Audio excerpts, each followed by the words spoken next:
지난주에 이어서 참 믿음의 길을 두 번째 시간입니다.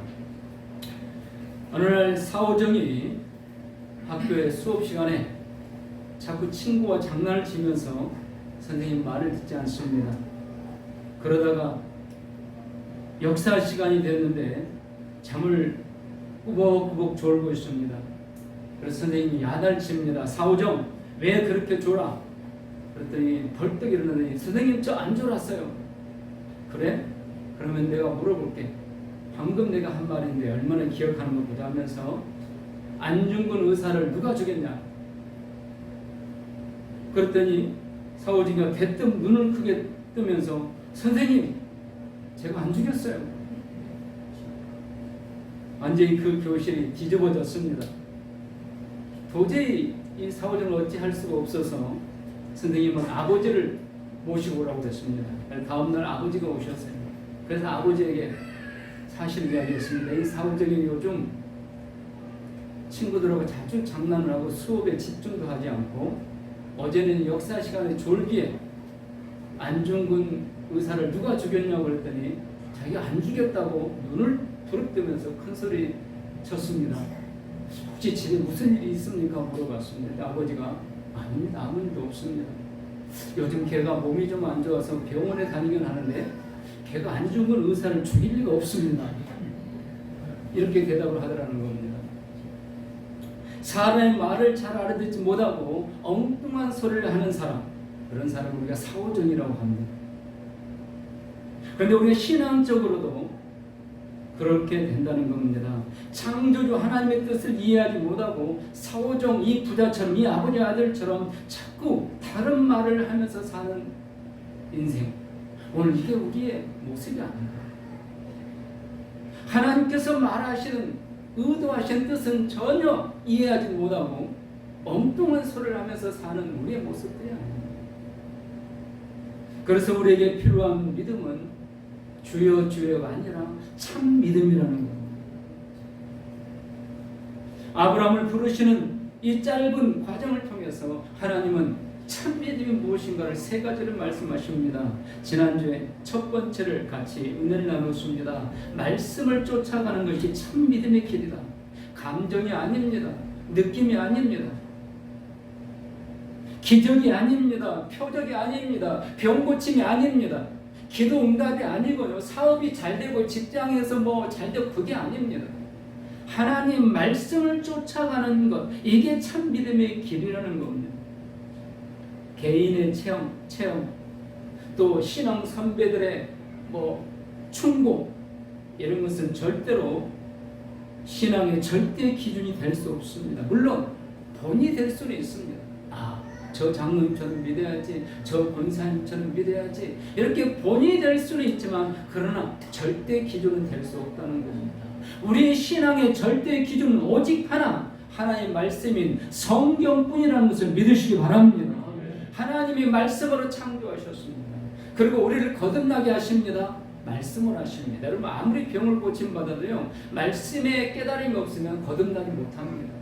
병은 고침받았는데 10명의 문둥병자, 여러분 그 나병이 얼마나 무서운 거예요. 9명이 고침받았습니다. 그러나 그들은 거듭나지 못했습니다. 왜입니까? 말씀이 없었으니. 안타깝게도 교회 안에 이런 성들이 너무 많다는 겁니다.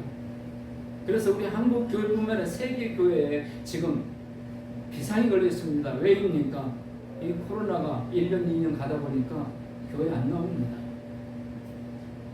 처음에는 집에서 예배 드린다고요? 얼마나 할 것 같습니까? 좋을 때는 어떻게 뭐 형식적으로 하지만 힘들어지면 안 됩니다. 비상이 걸립니다. 왜 그런 일이 생길까요? 거듭나지 못했으니까. 말씀으로 거듭났다면 얼마든지 이겨낼 수 있습니다. 성경을 통해서 우리가 어떻게 하나님을 믿고 어떻게 살아가야 하는가를 가르쳐주고 있는 겁니다. 그러므로 성경을 알지 못하고 성경대로 쫓아가지 않으면 그건 자기 멋대로의 신앙이 됩니다. 자기 멋대로의 종교인이 되는 겁니다. 심각하게 말씀드리면 이런 신앙은 우상을 믿는 자와 다를 바가 없습니다. 똑같아요. 우상 믿는 거. 결론은 무엇입니까? 구원이 없다는 겁니다. 천국이 없습니다. 영생이 없습니다. 지옥에서 영원히 고통을 당하게 됩니다. 사랑하는 성도 여러분, 나 자신의 믿음을 다시 한번 점검해보고 철저히 성경으로 돌아갈 수 있기를 소원합니다. 예수님이 말씀하시니 물이 변화의 포도주가 됩니다. 거친 풍랑이 잠잠게 됩니다. 모든 질병이 고침받습니다. 죽은 사람이 살아납니다. 홍해가 갈라지고 요단강도 갈라집니다. 여리고 성도 무너집니다. 경제의 문도 열립니다. 직장과 사업, 진학의 문도 열립니다. 우리 자녀들의 앞길도 열립니다. 누가?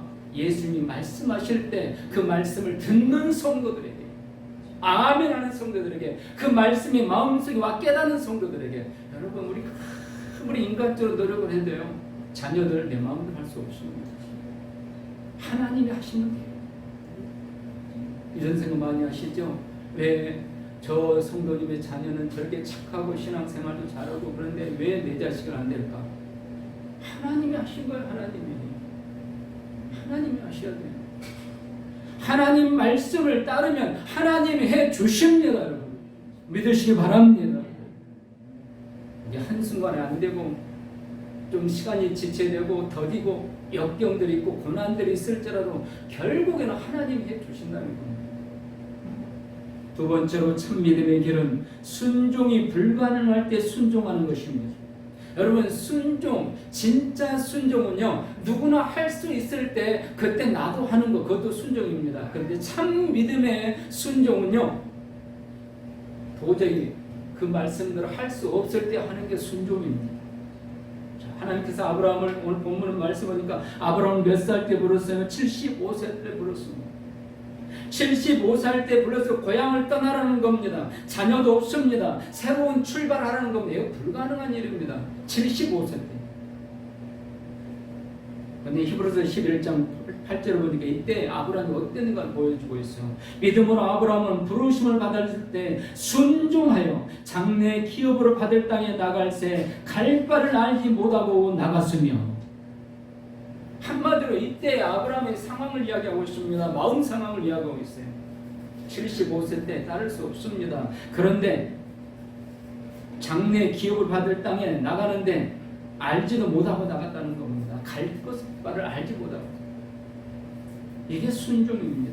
하나님이요 75세 노인에게, 이제 늙어가는 노인에게, 너 고향을 떠나면 내가 너를 큰 민족을 이루게 해주겠다. 아니 하나님, 내가 75세인데 아직 아들도 없어요. 그런데 하나님은 고향을 떠나 해주겠다는 거예요. 아브라함은 이 말씀에 순종했습니다. 여러분 이게 순종입니다. 이게 믿음입니다. 오늘 우리에게 이런 믿음이 있느냐 이 말입니다. 우리는 따지죠. 일단 계산해보죠. 도저히 계산이 안 나온다. 순종 안 하는 겁니다. 근데 그게 참 믿음의 길이 아니라는 겁니다. 참 믿음의 길은 내 계산은 필요 없습니다. 내 생각도 필요 없습니다. 세상 상식들, 경험들, 전문가들 의견들 필요 없습니다. 하나님이 말씀하셨으니까, 하나님의 약속하셨으니까 그대로 말씀 그대로 순종하는 것, 이게 참된 순종이고 이 길이 참 믿음의 길인 줄 믿으시기 바랍니다. 아브라함이 그렇게 했어요. 이삭이 그렇게 했어요. 야곱이 그렇게 했어요. 요셉이 그렇게 했어요. 다윗이 그렇게 했어요. 그리고 하나님의 약속이 다 이루어졌습니다. 믿음 생활을 한마디로 말씀드리면요, 순종입니다. 순종 없는 믿음은, 믿음 생활은 믿음이 아닙니다. 목사의 말에 순종할 한때는 그랬습니다. 목사님 말이 법이었고 부흥 강사님들 와서 부흥하면 목사님에게 이렇게 해라 그것만 가르치고 그랬습니다. 하나님 말씀에 순종하십시오. 이게 믿음 생활입니다. 순종은요 하나님과 만나면서 출발합니다. 하나님을 만나지도 못한 사람들이 어떻게 순종할 수 있겠습니까? 믿음의 출발은 하나님께서 찾아오셔서 말씀하시고 순종함으로 시작되는 겁니다. 종교 생활은요 얼마든지 할 수 있습니다. 그러나 참 믿음 생활은 쉽지 않습니다. 예수를 믿고 구원받는 거 쉽습니다. 예수님이 나의 모든 죄를 용서해 주신다. 나를 예수님의 구주로 영접한다. 그러면 구원받습니다. 그 다음에 이제 믿음의 생활이 시작돼요. 이거 쉽지 않습니다. 하나님 만나고 그 하나님 말씀을 듣고 그 말씀대로 순종해야 됩니다. 쉽지 않은 겁니다. 이게 얼마나 어렵냐면요, 하나님께서 한꺼번에 다 말씀해 주지 않아요. 아브라함에게 하나님이 한꺼번에 목적지, 여행 방법 다 설명해 주지 않았어요. 그래서 갈 바를 알지 못하고 갔다. 어디로 가야 되는지 모르고 갔다는 겁니다. 일단 하나님 말씀대로 떠나라 그러니까 출발했습니다. 출발하니까 하나님이 인도해 주시더라는 거예요. 시간이 없어서 제 간증은 못하지만 제가 신학교 올 때 가방 하나 들고 나왔습니다. 집에서 갈 바를 몰랐어요. 어디로 가야 될지. 그냥 버스를 타고 고속버스를 타고 이제 버스를 타고 고속버스 타러 가는데, 근데 그 가는 과정에 하나님이 내 고모네 집으로 가라 감동 주십니다. 하나님께서요 순종하면은, 출발하면 하나님이 발걸음을 인도해 주시는 겁니다. 근데 그 출발이 쉽냐? 이거 쉽지 않습니다. 하나님이 믿음의 근거를 주십니다. 그러나 동시에 믿기 어려운 부분, 이해할 수 없는 부분을 남겨두십니다. 왜일까요? 믿음을 보시는 겁니다. 우리 믿음을 보시고 믿음을 훈련시키기 위해서. 하나님이 한 번에 싹 보여주고 모든 청사자를 딱 펼쳐주면 얼마나 쉽겠어요? 그렇지 않으신다는 거죠. 하나님은 말씀을 하셨는데 어떻게 하라고? 하나님 말씀을 주셨는데 나에게 감동 주신 어떻게 하란 말입니까?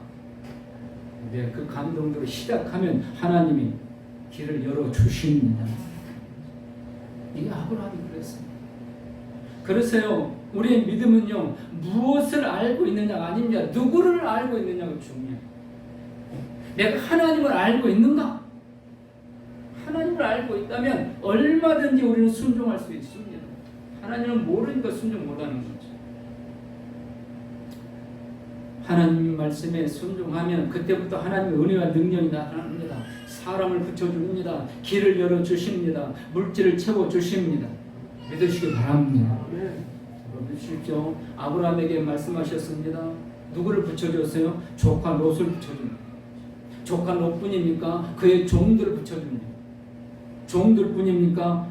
그들이 가지고 있던 모든 물질도 함께, 모든 오제를 보면 아브라함이 그의 아내 사례와 조카를 하나서 모은 모든 소유와 얻은 사람들을 이끌고 물질도 하나님이 붙여주신다는 거예요. 여러분 물질로 복을 받고 싶으십니까? 하나님 말씀을 귀 기울여 듣고 말씀대로 순종하시기 바랍니다. 하나님이 붙여주신다는 거예요. 사람만 붙여주는 게 아니에요. 물질도 붙여주시고. 믿음 생활은요, 하나님의 약속을 믿는 건데 그걸로 끝나지 않습니다. 믿었으면 그 하나님 말씀을 지켜야 되는 겁니다. 이게 동시에 이루어져야 돼요. 믿는다고 하면서도 지키지 않으면 그건 거짓말하는 거예요. 여러분 믿으면 지켜야 되잖아요. 이게 믿음 생활입니다. 보십시오. 노아가 하나님을 믿었습니다. 근데 산 꼭대기에서 구름 한 점 없는 날 배를 만들라는 거예요.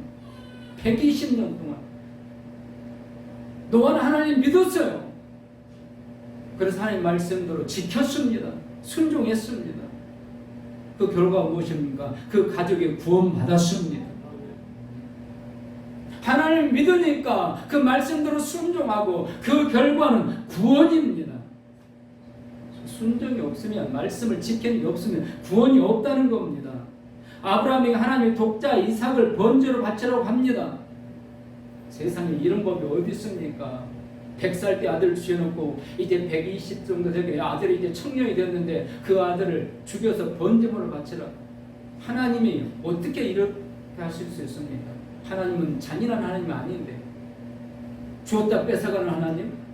장난치는 하나님? 그런 건 아닌데. 그래서 아브라함은 하나님 말씀대로 순종했습니다. 이 아들 독자이스를 번제물로 바칩니다. 하나님이 그 아들도 죽이지 않게 해주셨고 여호와 이르의 복을 주십니다. 하나님이 준비해놓은 복. 여러분, 하나님께서 우리를 위해 준비해놓은 복이 있습니다. 우리 자녀를 위해 준비해놓은 복이 있습니다. 믿으시기 바랍니다. 어떻게 받을 수 있습니까? 하나님 말씀에 순종하라는 겁니다.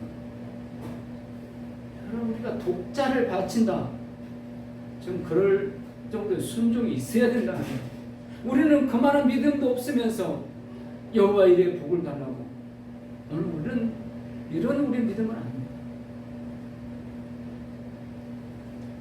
하나님께서 하나님 말씀에 불순종하는 이스라엘의 제1대왕 사울은 어떻게 했습니까? 버리셨습니다. 이렇게 말씀하십니다.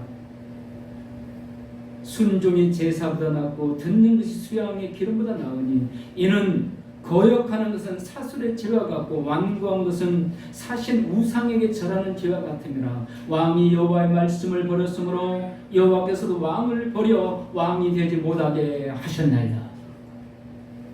뭐 때문에요?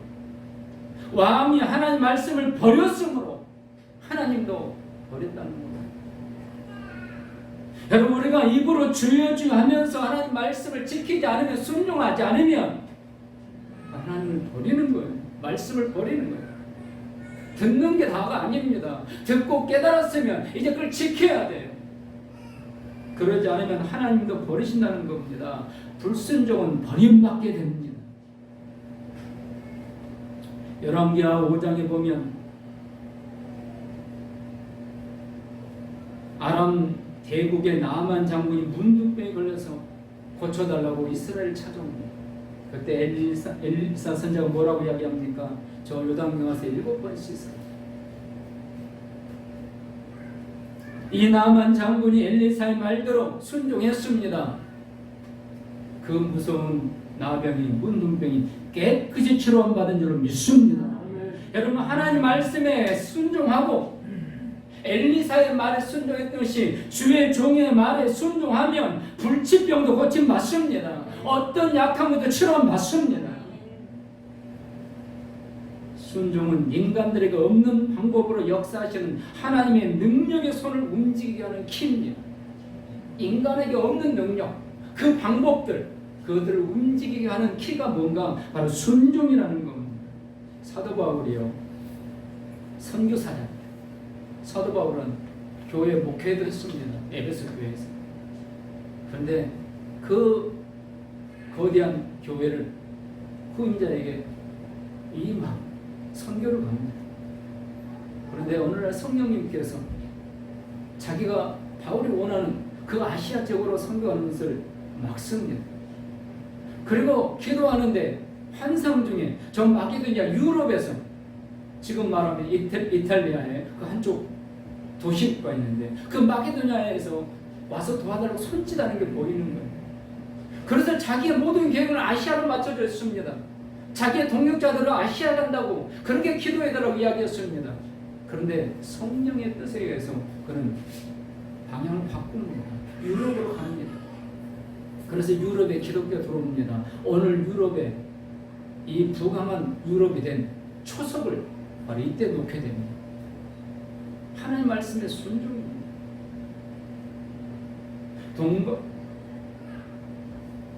유명한 20세기의 성자 슈바이처 박사, 하나님 말씀에 순종해서 모든 명예와 부귀, 돈벌이 다 내려놓고 아프리카에 가서 선교 운수를 펼치게 됩니다.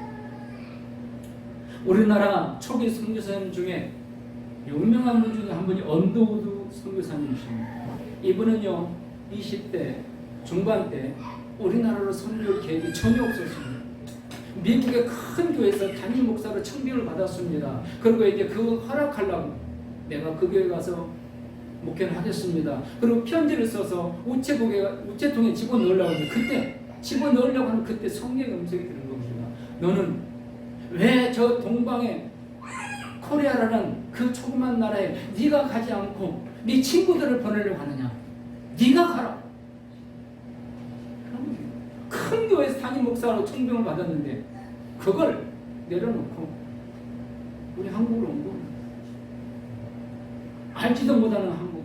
그래서 일본에서 1년간 머물면서 한국에서 공부를 합니다. 한국어를 공부하고. 그리고 한국에 들어와서 선교를 했습니다.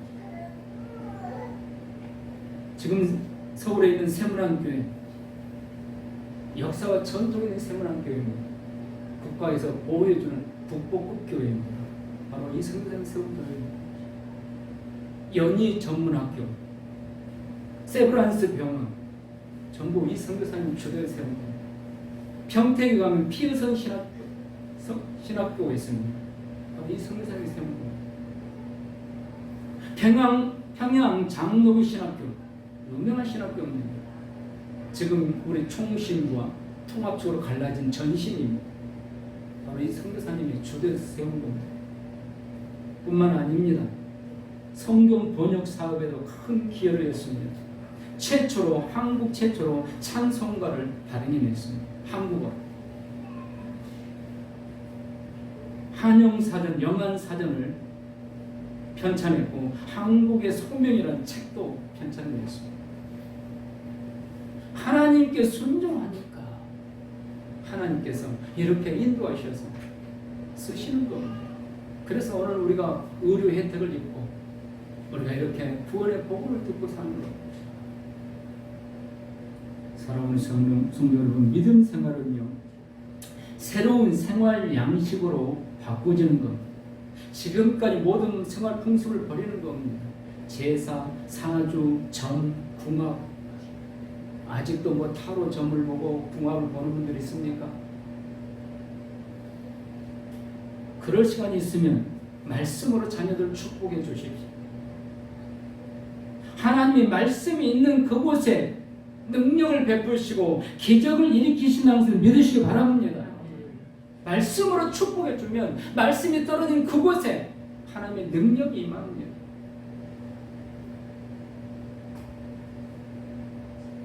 어거스틴은 우리가 잘 아는 대로 청년 시절에 방탕하고 방황하던 사람이었습니다. 그런데 그가 그때 방황하면서 이런 기도를 했습니다. 주여, 저에게 순교를 주소서. 과부하고 동거 생활하고 했던 사람인데, 또 이단 만이교에 빠졌던 사람인데, 그가 하나님께 기도하기를 주여, 저에게 순교를 주소서, 절제를 주소서. 그러나 지금은 마소서. 지금은 젊으니까 즐기고 싶다는 거예요. 그래서 방탕한 생활을 했습니다. 그런데 그가 말씀의 은혜를 입습니다. 말씀의 은혜를 입으니까 한순간에 바뀌어집니다. 모든 방탕 생활을 한순간에 끊어버립니다. 그리고 그는 마침내 성자가 됩니다. 여러분, 성 프랜시스라는 성자 이름도 들어보셨을 겁니다. 수도자가 되기로 결심하고 수도원에 들어갔습니다. 그러나 진정으로 사랑했던 청순하고 아름다운 여인을 잊으려고 했지만 잊어지지가 않는 겁니다. 몇 년이 지났는데 여전히 그 청순하고 아름다운 여인이 이 수도원 생활을 하는데도 눈앞에 아른거리는 겁니다. 수없이 순간순간.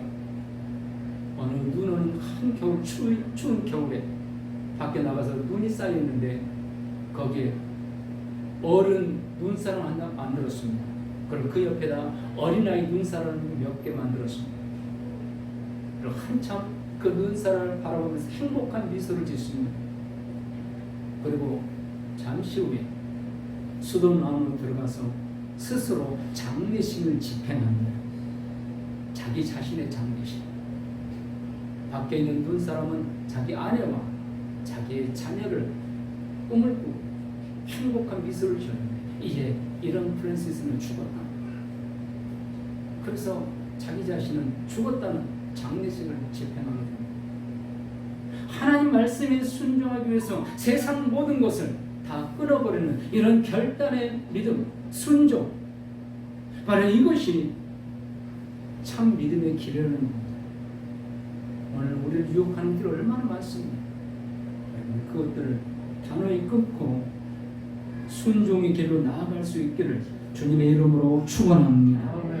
세 번째로 참 믿음의 길은 무엇을 하든지 하나님을 위하여 하는 것이 참 믿음입니다. 먹든지 마시든지 무엇은 하나님의 영광을 위하여 하라. 우리 주님도 강하게 권면하고 있습니다. 사도 바울도 권면하고 있습니다. 오늘 아브라함이 부름을 받고 떠나는 이 모습을 통해서도 무엇을 하는지 하나님을 위하여 하는 것, 이게 참 믿음의 길이라는 걸 보여줍니다. 두 가지입니다. 하나는 하나님을 의지하는 겁니다. 두 번째는 하나님을 예배드리는 것. 하나님을 위한 믿음 생활, 그건 하나님을 의지하는 생활입니다. 왜입니까? 하나님을 의지한다는 것은 하나님을 인정해 드리는 겁니다. 여러분, 육신의 부모는요, 자식이 자꾸 의지하고 끝도 gat도 없이 의지하고 그러면 귀찮습니다. 싫어합니다. 그런데 하나님은 절대 그러지 않습니다. 오히려 의지할수록 더 기뻐하고 더 좋아하시는 하나님인 줄 믿으시기 바랍니다. 우리 육신의 부모와 달라요. 우리 육신의 부모는요, 자식들 와서 징징거리고 시도 때도 없이 와서 하면은 싫어요. 귀찮아요. 어느 때 가면 싫어요. 근데 하나님은 그러지 않으신다는 거예요. 하나님은요, 우리가 쟁쟁거릴수록 우는 소리 칠수록 더 기뻐 더 좋아하신다는 거예요. 왜? 하나님을 인정해 드리는 거니까. 여러분, 범사에 하나님을 인정해 드리시기 바랍니다. 이게 참 믿음의 길이에요. 좋을 때는 입으로만 하나님 영광, 그리고 모든 좋은 것은 자기가 가르치고 이런 게 아닙니다. 두 번째는 하나님을 위한 믿음 생활입니다. 하나님을 위하여 예배드리는 겁니다. 오늘 7절, 아브라함을 하나님이 마침내 가나안 땅에 이르게 주셨습니다. 그러면서 내가 이 땅을 내 자손에 주리라 하신지라. 아주 아들도 없는데 네가 내 말대로 순종해서 여기까지 왔으니까 이제 이 땅을 너에게 주겠다. 이 기름 땅을 너에게 주겠다. 그리고 이 땅을 내 후손들에게, 내 자손들에게 물려주겠다. 아브라함이 믿었을까 안 믿었을까요? 지금까지 믿고 왔는데 여기서 안 믿으면 손해잖아요. 믿었어요. 그 믿음을 어떻게 표현했습니까? 여호와께서 그가 그곳에서 제단을 쌓고, 뭡니까? 예배를 드린 겁니다. 당시는 당시에는 제사였습니다. 제사를 드리기 위해서 하나님 말씀하신 대로 제단을 쌓았습니다. 지금 말하면 예배를 드린 겁니다. 8절에 또 나옵니다. 거기서 조금 장소를 옮깁니다.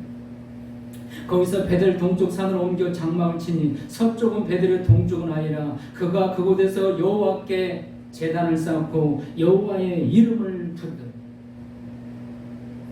같은 가나안 땅입니다. 그런데 또 장소를 옮기니까 또 거기서 뭐 했어요? 또 거기서 제일 먼저 한 게 예배를 드리는 겁니다. 철저하게 예배 생활입니다. 철저하게 예배 생활. 이게 참 믿음의 길이라는 겁니다. 예배 안 드리고도 구원받을 수 있다고요? 있습니다. 마지막 죽는 순간에 믿는 사람. 근데 예배 드릴 기회가 있는데 예배를 안 드리는 사람은요, 믿는 사람은 아닙니다. 예배는요, 정성입니다. 예배는 정성이기 때문에 목숨을 걸어야 되는 겁니다. 마음과 뜻과 정성을 다해야 되는 겁니다. 열심을 다해야 되는 겁니다. 저는 요즘 우리 세대, 우리나라뿐만 아니라 이 세대 사람들이 자기 건강에 대해서 무진장인 관심이 많잖아요. 그리고 열심이잖아요. 자기 건강에 대해서. 그만큼 좀 예배 열심을 내보면 좋겠어요. 내가 내 건강에 대해서 몸부림치고 예수고 힘쓴 만큼 한번 예배에 대해서 이렇게 하나님이 책임져 주십니다. 보세요. 아브라함이 가나안 땅에 도착했어요. 첫 번째 한 게 예배예요. 그리고 장소를 조금 이사했어요. 뭐 가나안 땅 벗어난 게 아닙니다. 그런데 거기 가서 또 예배를 드려요. 그는 가는 곳마다 하는 일이 예배였다는 겁니다.